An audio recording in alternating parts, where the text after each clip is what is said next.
ערב טוב, ברוכים הבאים, שלום וברכה לכולם. עוד מעט אפשר כבר יהיה להגיד פורים שמח, אבל כדי שבאמת פורים יהיה שמח במיוחד, אז קודם כל אנחנו צריכים ללמוד על פורים, וללמוד על פורים עשינו איזה שיעור שעבר בצורה נפלאה ביותר, אבל גם השיעור הזה אנחנו הולכים ללמוד על פורים, אבל כדי שפורים יהיה באמת שמח אצלנו בבית, אנחנו צריכים שיהיה לנו שלום בית.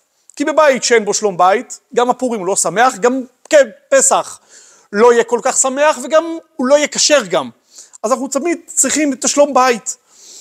והאמת, שפורים, מוזכר בו כמה פעמים העניין הזה של האיש לרעהו, והעניין הזה של אישה לרעותה, ששולחים את המשלוחי מנות, ואת המתנות לאביונים, ואין לנו אביונים חשובים יותר מאשר בני ביתנו. אולי הם לא אביונים ממש, הם לא עניים, אבל אם אנחנו דואגים לאביון, זה לפעמים אצלנו בבית. לפעמים אנחנו רואים בן אדם שהוא אביון רגשי, שצריך תשומת לב. איך אומר הרמב"ם? במקום שירבה במשלוחי מנות, שירבה במתנות לאביונים. ושוב, מתנות לאביונים, זה גם אלו שנמצאים אצלנו בבית. לראות, לפתוח את העיניים. זה השלום בית החשוב ביותר.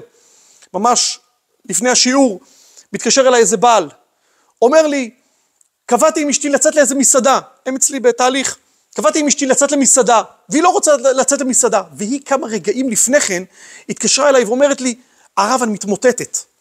היא אומרת לי, אני מתמוטטת מרוב מטלות הבית. אז כשהוא התקשר אליי, אמרתי לו, תעזוב הכל, עזוב את המסעדה, עזוב את היום הולדת של הבן, תן לה את מה שהיא צריכה עכשיו, תן לה לנקות ראש, תגיד לה, אני לוקח את הכל בבית, אני לוקח את ההשכבה של הילדים, אני לוקח את המקלחות, צי, לך איתי, איך אומרים, תנקי ראש, תרגעי קצת מכל העמל שלך. לפעמים השמחה שלנו והשלום בית שלנו כל כך קרוב, ואנחנו לא שמים לב אליו.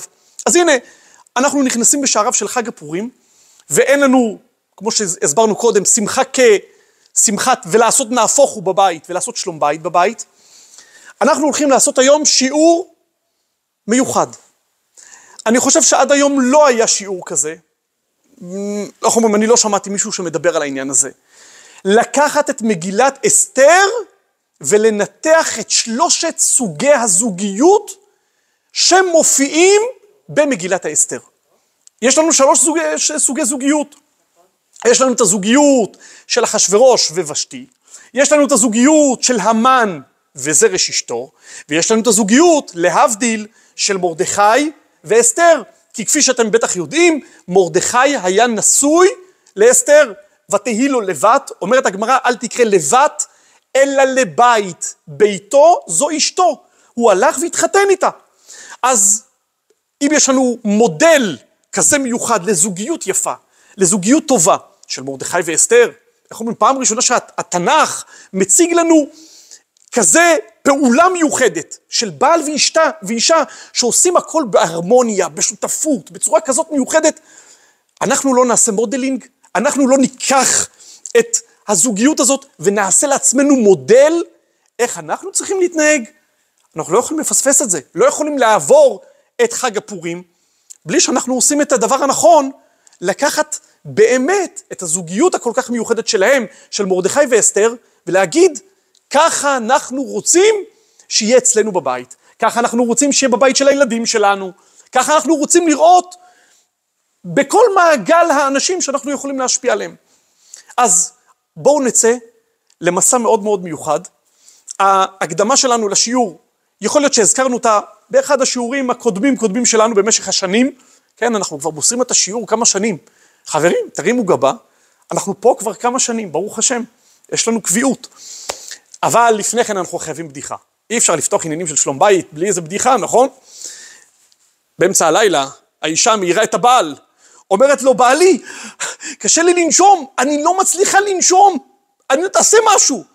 הוא מסתובב אליה, אומר לה, אבל אני אמרתי לך, אל תעשי מה שקשה לך לעשות. אז אנחנו יכולים באמת, אחרי שקצת חייכנו על הזוגיות שלנו ועל הזוגיות של אחרים וכל מיני מנו, אנחנו יכולים באמת לצאת למסע, ואנחנו נעשה הקדמה קצרה. הרי אנחנו למדנו כמה פעמים שחסידות מסבירה שיש לנו בעצם 3 סוגי נפשות. איך 3? אנחנו הרי מכירים בתניא שתי סוגי נפשות, הנפש הבהמית והנפש האלוקית.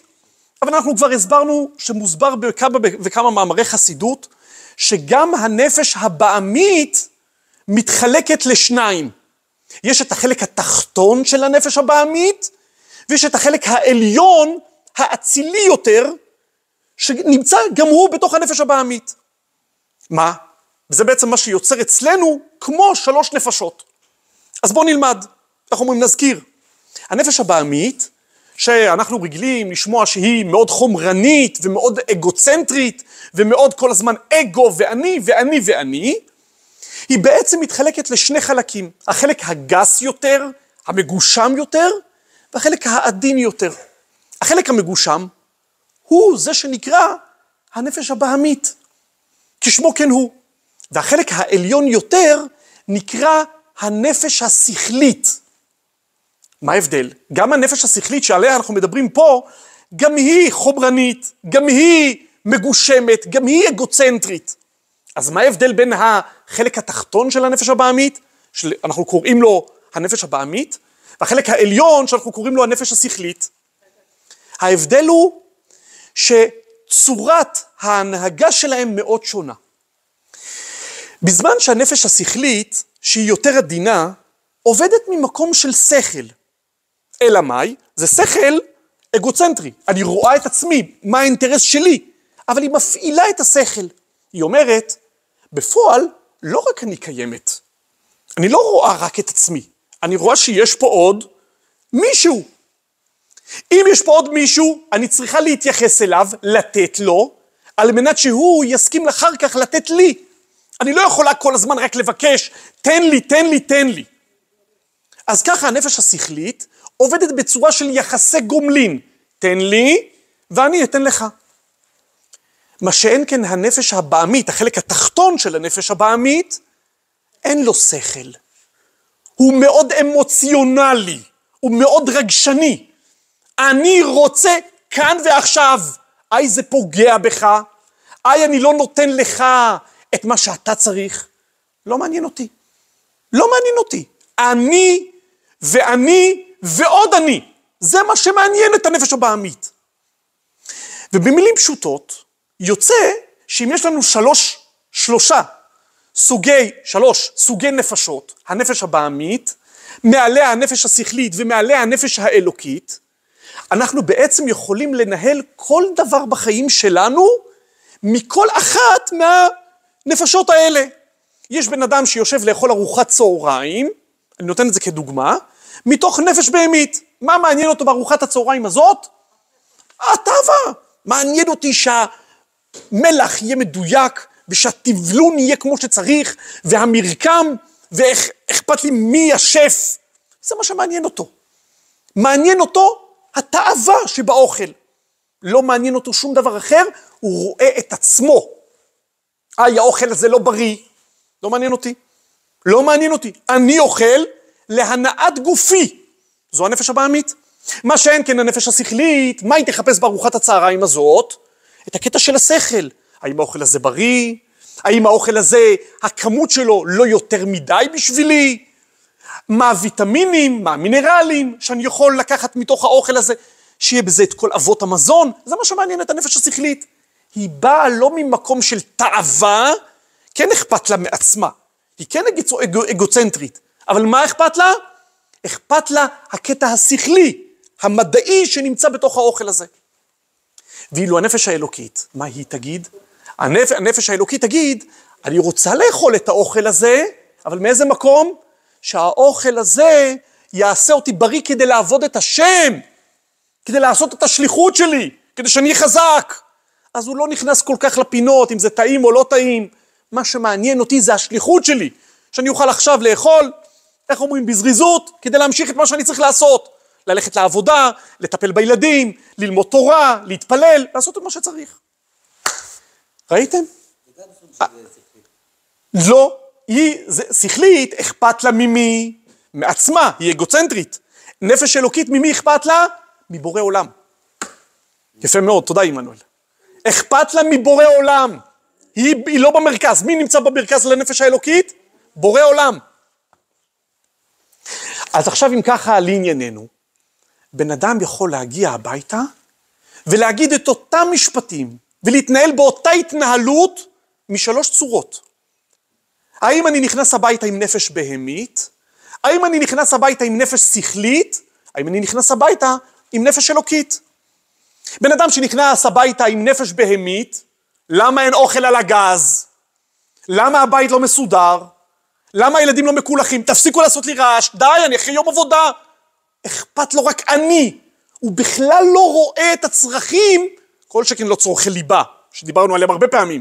הוא לא רואה שום צרכים של אף אחד מסביבו. האשתו מוטשת, והילדים, איך אומרים, כבר מזמן היו צריכים ללכת לישון והם לא ישנים. לא מעניין אותו כלום. מה מעניין אותו? אני. הנפש השכלית היא לא דורסנית, היא קצת יותר מרוממת. היא אומרת, כן, אשתי, מה את צריכה? אגב, רוב יועצי הנישואים היום עובדים בשיטת הנפש השכלית. שמה? בוא נעשה בנק בבית. אתה תיתן, תמורת זה תקבל. לא תיתן, לא תקבל. ייתנו, יקבלו. לא ייתנו, לא יקבלו. בנק, תפקיד, תוכל למשוך. לא תפקיד, לא תוכל למשוך. ואם תפקיד הרבה, תוכל גם להיכנס לאוברדרפט. ניתן לך גם אשראי. איך אומרים? גם אם תמעד פה ושם בזוגיות, לא נורא. בדרך כלל אתה בסדר, יש לך ביטחונות מספיקים כדי להכניס אותך גם למינוס. הכל בסדר. זה שיטת הבנקאות בזוגיות. הנפש השכלית. אבל בן אדם שנכנס עם נפש אלוקית הביתה, איך הוא מתנהג? הוא בא ממקום של הבית שלי, זה הבית היהודי שלי, זו השליחות שלי. אשתי היא הנפש התאומה שלי, לא נפש תאומה, היא החצי השני שלי. איך אומרים? מה מעניין אותי? מעניין אותי באמת לשאול מה שלומה. אני יעזוב את התיק, יזרוק את התיק בדלת, ילך לחפש איפה אשתי, והיא תחפש איפה בעלה, היא שומעת אותו נכנס. ברוך הבא בעלי. למה? מה מעניין אותה? לא רק, בוא אני אתן לך כדי שאחר כך אתה תיתן לי. לא, לא. אכפת לנו אחד מהשני באמת. כי אנחנו מחוברים בנשמה, מחוברים בשליחות שלנו. תזכרו את המשפטים האלה שעכשיו אנחנו אומרים. אם אנחנו מחוברים בשליחות ובנשמה, איך אומרים? אנחנו דבר אחד. ואז אם אנחנו דבר אחד, גם אם אחד יבקר קצת את השני, וגם אם השני, איך אומרים, יגיד לו איזה משהו, איך אומרים? אם זה באמת השליחות שלנו, זה הדבר הנכון, נקבל את הכל. מובן או לא מובן? יש לנו 3 צורות.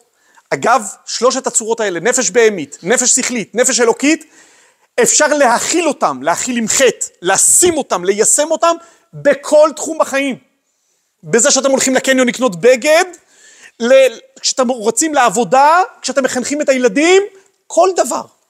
מאיזה מקום, מאיזו נשמה, מאיזו נפש, אתה פועל. אבל עכשיו, אנחנו מחפשים דוגמאות.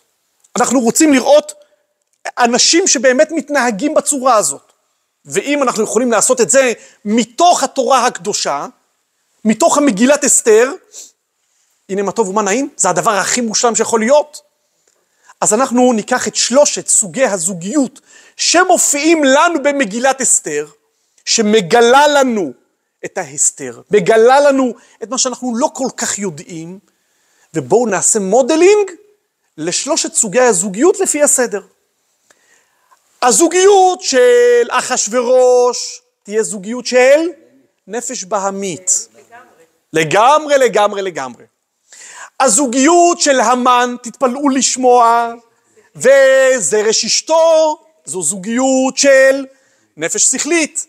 ואילו הזוגיות של מרדכי, זו זוגיות של נפש אלוקית. וכדי שלא תתמהו, וכדי שאתם לא תתפלאו, אנחנו נביא הוכחות לכל דבר ודבר. אבל אי אפשר בלי איזה סיפורון קטן. כולנו מכירים את רב אריה לוין, שהיה רב האסירים, אני ממשיך דרכו. ולא באהבת ישראל שלו, אבל כרב האסירים. והוא היה עם אהבת ישראל מדהימה, עד כדי כך שהרבי מלובביץ' כתב לו מכתב ואמר לו, לכבוד רב אריה לוין, אוהב ישראל באמת. אף פעם הרבי לא התבטא כלפי מישהו בביטוי כזה. אוהב ישראל באמת. אז מסופר, זה סיפור ידוע, אבל אחרי זה הסיפור לאחר מכן לא ידוע. מספרים שהוא פעם הלך עם אשתו, אתם יודעים שכשהיא נפטרה, לפני כן עוד סיפור, כשהיא נפטרה, בדרך כלל רגילים, לבקש סליחה מהנפטר. הוא עמד על פי הקבר שלה ואמר לה, אני לא מבקש ממך סליחה, כי אני יודע שמעולם לא פגעתי בך. אני לא יוציא דבר שקר מהפה. לבקש סליחה כשאני לא צריך? לא. וגם את אמרת לי שאני מעולם לא פגעתי בך. אז אם אמרת, אז פעם הוא הלך עם אשתו לרופא, ליווה אותה לרופא. אז הוא אמר לרופא, דוקטור, הרגל של אשתי כואבת לנו. אז מספרים שכשהיא נפטרה, הוא רצה לעבור דירה, או רצה לחלק את הבית שלו, למכור חצי. אמרו לו, למה? זה הבית שלך. הוא אמר לא. כל עוד שאשתי הייתה גרה יחד איתי פה, זה היה הבית שלי. ברגע שהיא נפטרה, זה נהפך לדירה. אז אם זה דירה, דירה מספיק לי חדר אחד. זה כבר לא בית, זה דירה. מה עושה את זה בית? זה שיש לי אישה. מדהים, מדהים. אז בואו, אחרי שככה הבנו קצת מה זה נפש אלוקית, אנחנו יכולים רגע אחד לצפות לכמה רגעים בזוגיות של נפש בעמית, כדי שנדע מה לא לעשות. לחיים, חבר'ה, תגידו לחיים. על זה נאמר, לכבוד פורים נאמר, מתבייש, מתבייש, אבל הגרון יבש. טוב, אז אנחנו מתחילים עם הזוגיות של אסתר, של אחשוורוש. אגב, הרבה אנשים חושבים שאחשוורוש הוא כזה בחורצ'יק תמים. נכון, הוא בחורצ'יק כזה, תמיד מציירים את המן כמרושע כזה, עם אף כזה גדול ושומה כזאת בסוף, עם שערות, והוא כזה נראה נחלולי, אבל אחשוורוש תמיד נראה אקסקלוסיבי כזה, ממש לא. אחשוורוש היה שונא ישראל לא פחות מהמן. לכן הוא אומר לו, כשהמן אומר לו, אני אתן לך 10,000 כיכר כסף, אשכול על ידי עושה המלאכה להבין, הוא אומר לו, הכסף נתון לך, והעם לעשות בו כתוב בעיניך. למה אתה מחזיר לו את הכסף? תיקח, 10,000 כיכר כסף, מי לא רוצה עוד שטר של, איך אומרים? שטר של כסף אצלו בכיס. אנחנו הרי אומרים בפיוט, במוצאי שבת, זרענו וחספנו, ירבה כחול, בצבע כחול, כולנו רוצים עוד שטר כחול. מי לא רוצה עוד שטר כחול? אז למה הוא מחזיר את הכסף הזה להמן? הכסף נתון לך. אלא מאי? הוא אומר לו אחשוורוש להמן, כסף זה אינטרס.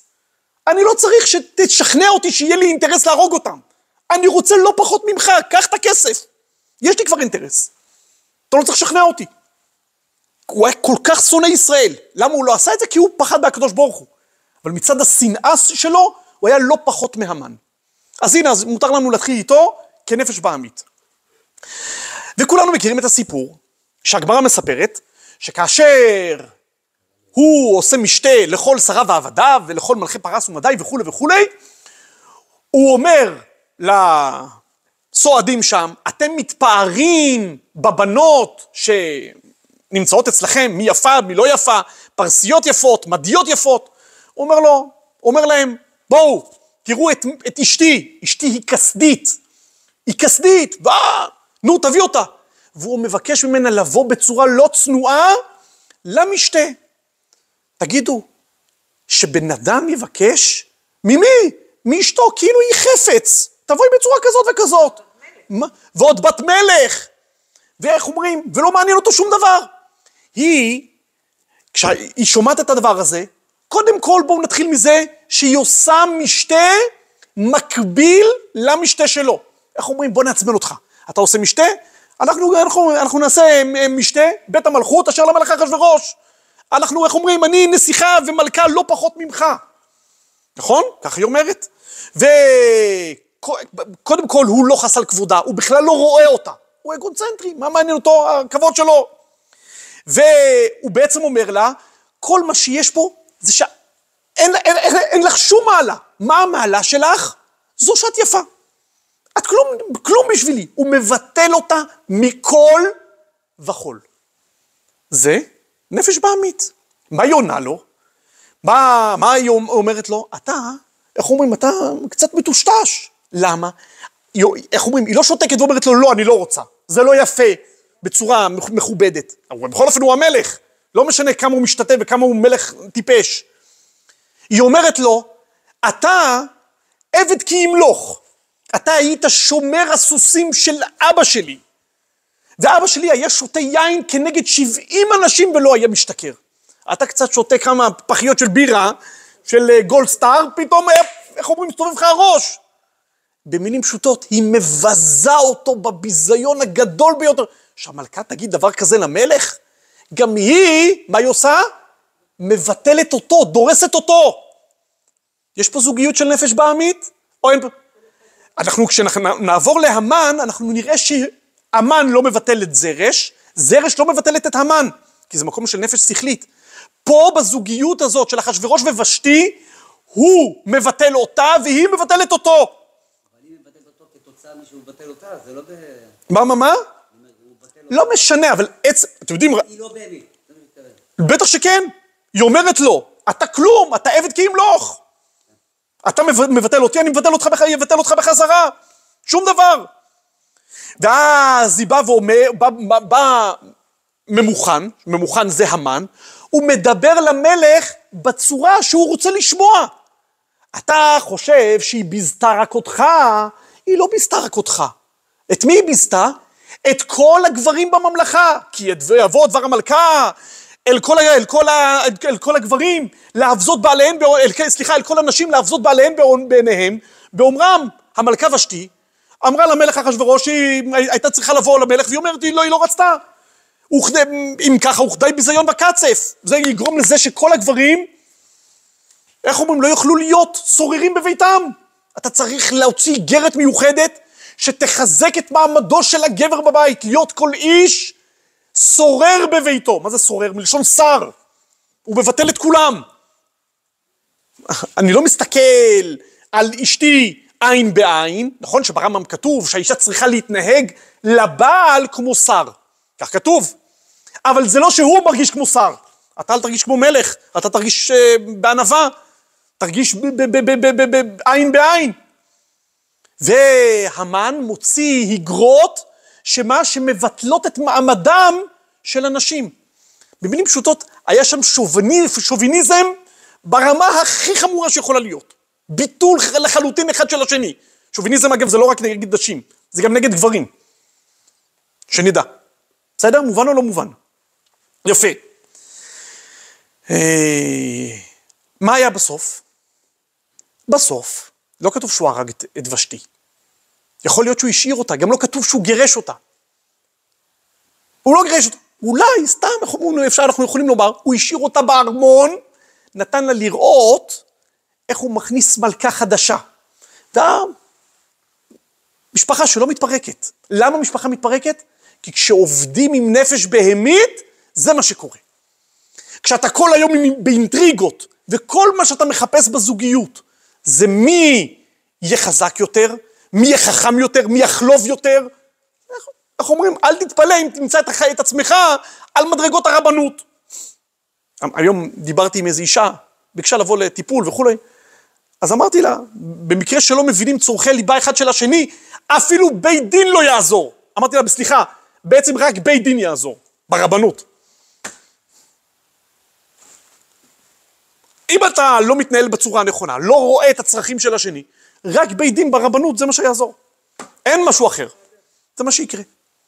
זו הזוגיות של אחשוורוש. זוגיות של נפש בהמית. מובן? יופי. עכשיו אנחנו יכולים להמשיך לזוגיות הבאה. הזוגיות הבאה של המן. המן, שימו לב, כבר בהתחלה, גידל המלך אחשוורוש את המן וכו' וכו' וכו' וכו'. והוא רואה שמרדכי היהודי לא קורא ולא משתחווה אליו, וימלא המן חמה, ויבז בעיניו וכו' וכו'. והוא הולך הביתה, ולמי הוא קורא? לאוהביו, ויקרא את אוהביו ואת זרש אשתו. קודם כל, הוא מזמין את זרש אשתו. מעניין אותו מה היא אומרת. אז בניגוד לנפש הבעמית שמבטלת את האישה, פה מה? פה הוא רואה אותה. זה נפש שכלית. אבל מתי הוא מזמין את אשתו? האם היא ראשונה ברשימה שלו, או שיש מישהו שיותר חשוב לו? אוהביו.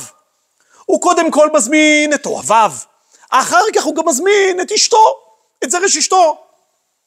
איך אומרים? בסופו של דבר את האינטרס של מי אני מחפש? את האינטרס של עצמי. את לא עומדת בראש מעייניי. תרגיעי. הכל אלינו. והוא, כאשר הוא מתייעץ איתה, לא רק שמה, כנגדו גם היא נפש שכלית, נכון? מה היא מחפשת? את הסי שלה. לא מספיק שהיא לא מרגיעה אותו, איך אמר שלמה המלך? חוכמת נשים בנתה ביתה, ואיוולת בידיה תהרסנו. האישה היא זו שאחראית לבנות את הבית, היא זו שאחראית להרוס את הבית. למה? כי הבעל מושפע ממי? מהאישה. והיא לא רק שהיא לא מרגיעה אותו ולא אומרת לו, לא תירגע, תהיה נפש אלוקית. מה היא אומרת לו? יעשו עץ גבוה 50 אמה ואמור למלך והתלו את מרדכי. איך אומרים? תתלו אותו. מחממת אותו, היא מדליקה אותו עוד יותר ממה שהוא בעצמו. זו נפש שכלית. נפש שכלית, אכפת לה מעצמה, אבל היא רואה את הדברים, איך אומרים? אני אתן לך עצה. אני לא מבטלת את מה שאתה אומר, אני לא דורסת אותך, המן. אני אלך איתך. אבל מה? אני ייעץ לך דבר שהוא לאו דווקא לטובתך. זה כדי שאני אתן לך איזה סי. איך אנחנו רואים את זה בהמשך? כשהמן חוזר אבל וחפוי ראש, אחרי שהבת שלו שפכה עליו אסלה על הראש, אתם זוכרים את הסיפור או לא זוכרים את הסיפור? הוא הלך שם והיא זרקה לו בזמן שהוא הלך עם מרדכי, הוא נדחף לביתו אבל וחפוי ראש, אז הוא אומר לאשתו וכו' וכו'. מה אומרת לו אשתו? היא בכלל לא תומכת בו. אם מזרע יהודי מרדכי אשר החילות על לנפול לפניו, לא תוכל לו כי נפך, אומרים אתה חתיכת נפח. היא עושה לו ככה. למה? כי שוב, היא נפש שכלית, נפש שכלית שמחפשת את עצמה, היא עונה לו, לא שהיא מבטלת אותו. היא אומרת לו, אבל העצה שלי שיש לך להגיד לך כרגע, העצה שלי זה שאתה מסכן. אתה, איך אומרים, בברוך רציני, אני לא מבטלת אותך, אני רק אומרת לך מה המצב שלך. במקום לתמוך בו ובמקום לסייע לו. כי זו נפש שכלית. נפש שכלית אומרת דברים מהשכל, אבל מה? אכפת לה מהאינטרס שלה. זה מה שמעניין. זה מה שמעניין. יש? יופי. ועכשיו אנחנו יכולים לעבור לזוג השלישי. והוא הזוג העיקרי שלנו, להבדיל אין סוף הבדלות. אותו זוג שעליו אנחנו עושים את המודלינג שלנו, שזה בעצם אסתר ומרדכי, והיא, אסתר, כל הזמן נמצאת בארמון, לפי הוראותיו של מרדכי בעלה. שימו לב, זה דבר מדהים, מדהים, מדהים. אחת השאלות הכי ידועות, שנשאלת, איך מרדכי משחרר את אסתר לארמון המלוכה? הרי זה אחת משלושת העבירות, שבן אדם צריך יהרג ואל יעבור. איך יכול להיות? רש"י מיד אומר במקום, שניים קיבלו נבואה, דוד ומרדכי, שבנבואה הזאת היה כתוב שהם הולכים להושיע את ישראל. דוד בעניינו, סיפור בעניין אחר, ומרדכי בעניין של אסתר. אומר מרדכי, נכון, אני לא רוצה שאשתי, שהיא גם אחיינית שלי, תהיה איפה? בארמון המלוכה. אני אנסה בכל מחיר לנסות להוציא אותה משם. עוד רגע אני אראה לכם איך הוא ניסה להוציא אותה משם. אבל כל עוד שהיא כן נמצאת שם בעל כורחה, זו השליחות שלה. ומי יודע אם לעת כזאת, הגעת למלכות. יכול להיות שזו המטרה שלך, זו השליחות שלך. לכן הוא שולח אותה, הוא נותן לה, ותילקח, היא נלקחת בכוח, ותילקח אסתר המלכה וכו' וכו', היא נלקחת בכוח, אבל הוא מאפשר את זה. הוא אומר, אני מאפשר, כי כל עוד שזה באונס, זה ללא רצון, זה השליחות שלנו. זו השליחות שלנו ביחד. מרדכי אומר לאסתר, אל תדאגי. ומה? איך הוא מנסה כן לקחת אותה משם? כתוב שם במגילה, אנחנו חוזרים על זה פעמיים, או אולי 3, אין אסתר מגדת מולדתה ואת עמה, כאשר ציווה עליה מרדכי. ובמקום אחר כתוב, וכאשר הייתה באומנה איתו. מה זה באומנה איתו? היה לה הסכם.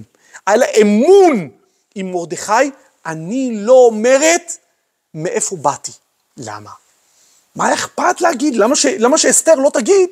באתי מכאן וכאן. למה מרדכי כל כך אומר לה, אסור לך בשום אופן לגלות מאיפה באת? למה? כי מרדכי אומר, זה שאת נמצאת שם בשליחות, זה השליחות של שנינו, זה ברור. אבל אנחנו לא צריכים לעזור לזה שאת תמשיכי להיות שם. אם את תגידי מאיפה באת? שאת נכדה של שאול המלך, אז אחשוורוש יגיד, את בת של מלך, אז את מתאימה לי. אם את לא תגידי מאיפה באת, המלך יכול לחשוב, כדאי שאת אסופית. אסופית הכוונה שאספו אותך מהשוק. לא יודעים בכלל מי זה אבא ואמא שלך, אין לך שום ייחוס. ואז אולי את לא ראויה לי. ואם את לא ראויה לי, הוא יזרוק אותך. יחזיר אותך הביתה. לכן מרדכי אומר, מצד אחד זה שליחות, מצד שני, את לא צריכה להיות שם. ולכן מרדכי כל הזמן מסתובב לפני חצר בית הנשים, לדעת את שלום אסתר ומה יעשה בה. מעניין אותו לדעת מה קורה. איך אומרים? היא נלקחה לבית המלך, איך אומרים? תגיד לה להתראות, ואיך אומרים? שב בבית. לא.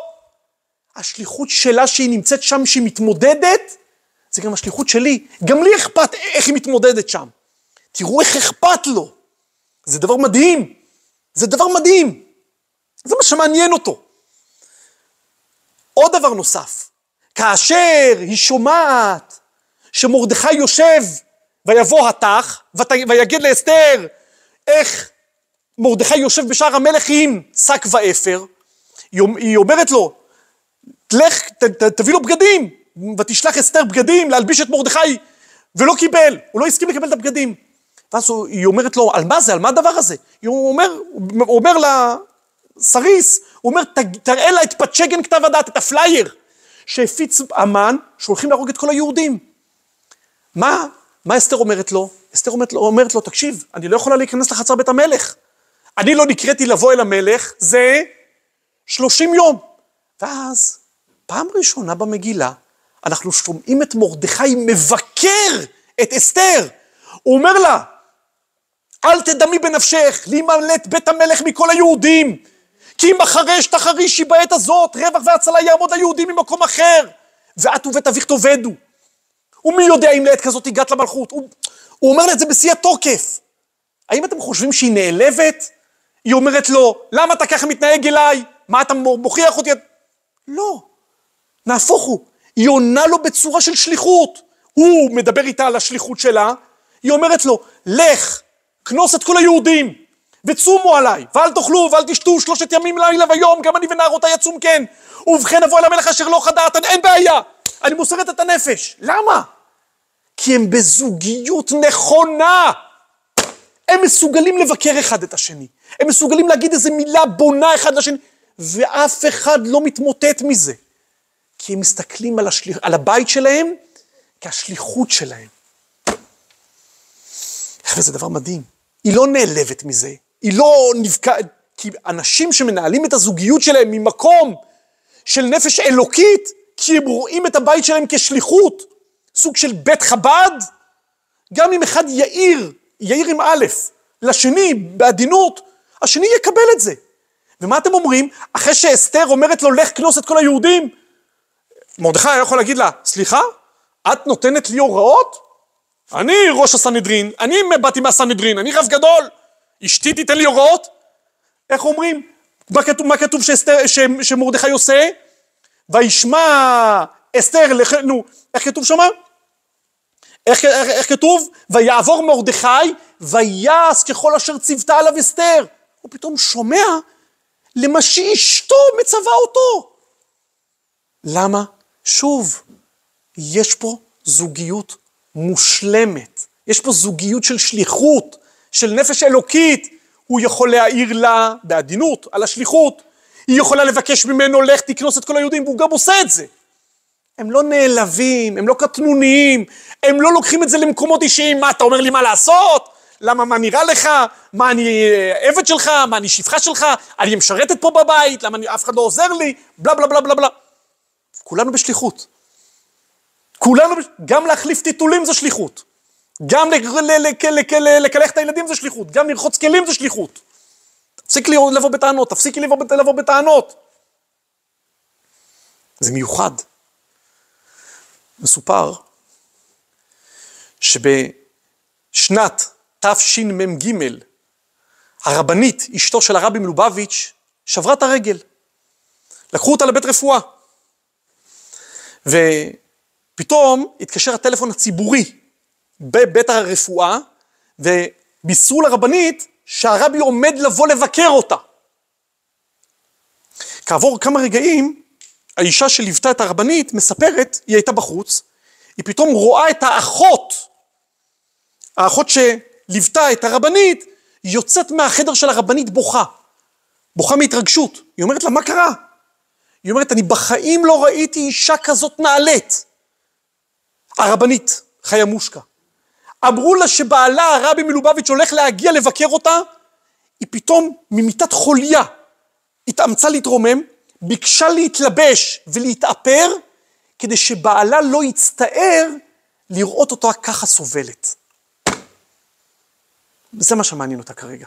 לא מעניין אותה שהיא שברה את הרגל, ולא מעניין אותה להתלונן ולהגיד כואב לי. מה מעניין אותה? שהרבי בעלי לא יצטער לראות אותי במקום בצורה הזאת, וזה ילך איתו. לא רוצה את זה. עוד פעם היה סיפור כזה, בפורים, בשנת תשל"ג, כמדומני. העוזר שלהם בבית, בא הביתה והוא רואה שהרבנית שוטפת את היד במים קרים. הוא אומר לה, מה קרה? היא אומרת לו, אני לא רוצה להגיד לך. הוא אומר לה, טוב, אז אני אגיד לרבי. אני חייב להגיד לרבי, אז הוא אומרת לו, אני אגיד לך, אבל בתנאי שלא תגיד לרבי. מה קרה? היא אומרת לו, שברתי את היד. אבל בבקשה ממך, רק אחרי שהרבי יבוא לארוחת צהריים, תזמינו רופא.